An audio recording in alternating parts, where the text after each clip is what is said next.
আমাদের জন্য নতুন একজন টিচার এসেছেন, তার নাম হচ্ছে অয়ন। চোখে চশমা, মাথায় এলোমেলো চুল, চেহারা দেখে মনে হচ্ছে বয়সও আমার চেয়ে 8-10 বছরের বড়ই হবে। ঠিক যেমনটা আমি চেয়েছিলাম তেমন। দেখে ফেলবে তো, আরে দেখে ফেলবে তো ভালো। স্যারও জানুক আমি স্যারকে কি পরিমাণ পছন্দ করি। এখানে তোমরা এরকম টিচার্স রুমের সামনে ঘোরাঘুরি করছো কেন? স্যার আসলে আমরা আপনার সাথে দেখা করার জন্য আসছি। আমার সাথে? ওই আজকে ক্লাসে যে গণিতটা বুঝাইছেন স্যার, ওই গণিতটা বুঝি নাই। কোন জায়গাটা বুঝে নাই বলো তো? স্যার কিছুই বুঝি নাই। আসো ভেতরে আসো, বুঝাই দিচ্ছি।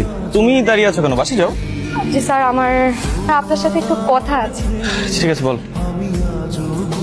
স্যার আমি ঘুরিয়ে পেঁচিয়ে একদম কথা বলতে পারি না স্যার। আমি আপনাকে প্রথম যেদিনকে দেখেছি সেদিনই আমি আপনাকে ভালোবেসে ফেলেছি। এখন স্যার আপনি যদি আমাকে মানা করেন তাহলে আমার সব আশা ভরসা ভেঙে একদম খান খান হয়ে যাবে স্যার। চোখটা খুলে।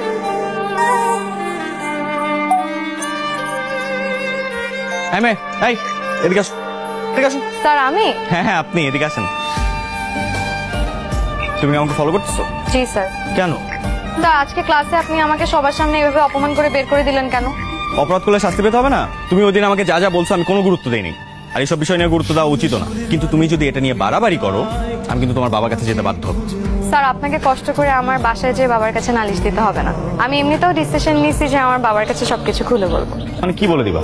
বলবো যে আমি আমার ভালোবাসার মানুষকে খুঁজে পেয়েছি, তাড়াতাড়ি আমাদের দুইজনের বিয়ের ব্যবস্থা করো। আমার মেয়ে তরি, সে তোমাকে খুব পছন্দ।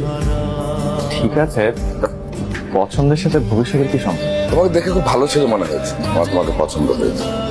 নইলে আমি হয়তো বিষয়টা অন্যভাবে দেখতাম। কি অন্যরকম মানে? ধরো তোমাকে আমি ডেকে না নিয়ে এসে ধরে নিয়ে আসতে পারতাম। স্যার আমার মনে হয় আপনার কোথাও একটা ভুল হচ্ছে।